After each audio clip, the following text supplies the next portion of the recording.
They bullied a weak janitor for years, until toxic waste transformed him into a giant mutant monster that brutally hunted criminals across the city. Traumaville looks like a totally normal small town, but it's actually the toxic waste capital of America. Everyone here is obsessed with fitness, working out, staying lean, showing off their bodies. That makes Melvin the odd one out. He's the janitor, skinny, quiet, and not exactly sharp, but he smiles like life is great, and that drives people crazy. He's basically the town punching bag, especially Bozo and his girlfriend, Julie, plus their friends, Slug and Wanda. These four make a sport out of humiliating Melvin, and Melvin just takes it every time. One night, the four of them go for a joy ride. Their idea of fun, hitting people with their car. They spot a kid on a bike. Run him over, back up, run him over again. Then they take pictures. The newspaper calls it hit and run killer strikes again. So yeah, not their first rodeo. Next morning, a truck full of carcinogenic chemical waste parks right outside the gym. Julie gets a brilliant idea to mess with Melvin. She flirts with him in the locker room, tells him to put on a pink tutu and come find her. She'll be waiting with her pink underwear off, she says. Melvin takes one look at her perfect figure. He doesn't even think, he just nods. He changes. He walks out excited. The lights go out. Julie's voice floats through the dark. Melvin, where are you? When the lights come back on, Melvin is hugging a sheep. Everyone bursts out laughing. They mock him. They shove him. Melvin panics and tries to run, but the crowd chases him down. He crashes through a window and lands perfectly in a barrel of chemical waste outside. Melvin writhes in agony. Everyone just watches. A cop tries to help, touches him, and immediately catches fire. Melvin crawls home in pain, stumbles into the bathroom, the chemicals burn through the carpet, pus seeps from his skin, his hair falls out, his body bulges, twists, and swells into something massive and green. The 5'3" janitor is now a 7' monster. And honestly, he's okay with it. First order of business, do the right thing. One night, a gang is terrorizing the streets. Their boss, Cigarface, is trying to bribe a cop. The cop says no. Cigarface loses it. The cop gets beaten badly by 3 guys.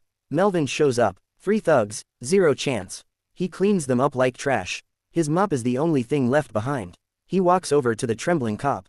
The cop braces for the worst. Melvin just hands him his hat back and helps him up. Word spreads through Traumaville. There's a monster out there. He only goes after bad guys. He looks terrifying, but he saves innocent people. They start calling him the monster hero. Even Mayor Peter Belgoody hears about it. He calls in the chief of police. Turns out Cigarface was on the mayor's payroll. Tonight's little incident cost them a lot of money. Tired, Melvin heads home. He knocks. His mom opens the door. She screams and slams it shut. Right, he forgot. He looks like a monster now. With nowhere to go, Melvin wanders the streets alone and settles in an abandoned radioactive chemical plant. Then the government announces they're turning that exact plant into a new waste dump. To keep it quiet, they put up a sign, National Preserve for Wildlife, with a note underneath, no dumping. Of course, Mayor Belgoody and his crew are making a lot of dirty money off this deal. A new day, the town diner is packed. Then a group of robbers walk in and kill the vibe, literally. They mess with Sarah, a sweet blind girl just trying to eat her lunch. They shoot her guide dog. Then they go for her. Melvin shows up. 3 guys, 1 monster. He rips one guy's arm clean off. Everyone in the diner runs, screaming. What follows is not pretty. He stuffs one guy's mouth with milk, slathers on butter and jam, jams a blender in, and turns it on. Dessert, serve. He pins the guy down, then shoves both hands into a boiling deep fryer. The 3rd guy gets knocked out and shoved into an oven.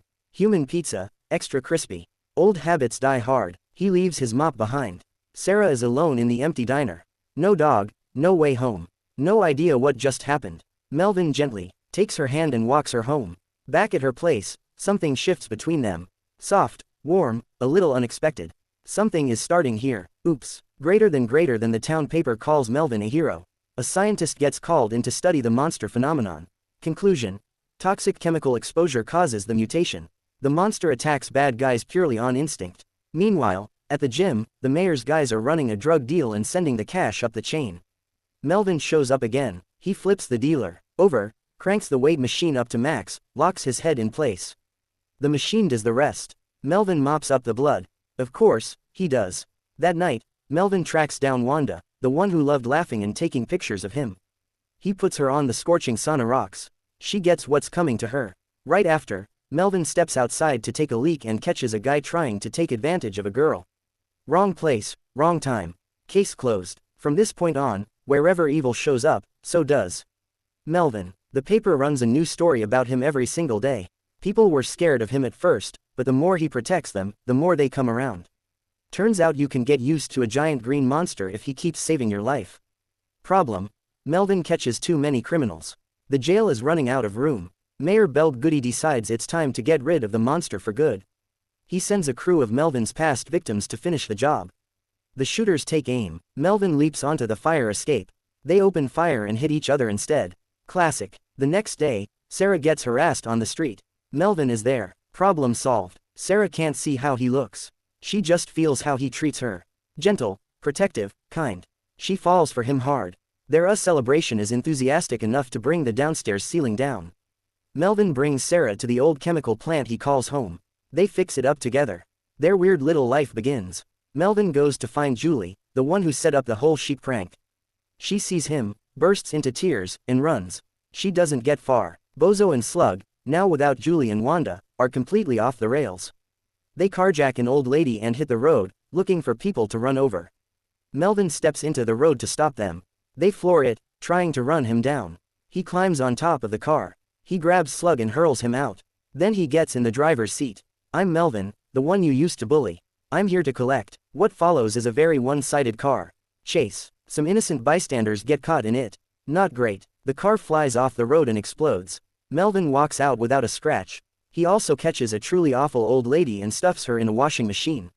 Hit spin cycle. Melvin comes home quiet. Sarah notices something is off. "What happened?" she asks. "I can't control it," he says. "The killing instinct. I'm scared I'll hurt you one day." Sarah refuses to leave. Melvin looks at her and says, "I want us to go somewhere far away, somewhere with no one around, somewhere I can't hurt anyone anymore." So, they pack up and leave the city behind together. Meanwhile, Mayor Belgoody holds a press conference. He claims Melvin killed an innocent old lady. He calls Melvin a dangerous threat to the town. What he doesn't mention, the old lady was a human trafficker. He uses the lie to justify one goal: get rid of Melvin for good. The mayor declares full confidence in the chief of police and puts together a special monster hunting squad. News travels fast in a small town. The people Melvin once protected start gathering. They're not happy. Out near the farmlands, Melvin and Sarah have set up a tent. Quiet mornings, simple life, finally peaceful. The police find them and tip off the mayor. Belgoody lies to the governor. Tells him there's a monster terrorizing the town and he needs the National Guard to take it down. The townspeople see the National Guard rolling in and they are not having it. They head straight to the farm to stand with Melvin. The governor's orders: capture alive. The mayor's orders: shoot to kill. The National Guard locks and loads. A horn blast jolts Melvin and Sarah awake. Sarah wants to face it together. Melvin tells her it's okay. He walks out alone. Then the people of Trumavel step forward. They put themselves between Melvin and the guns because they know who he is.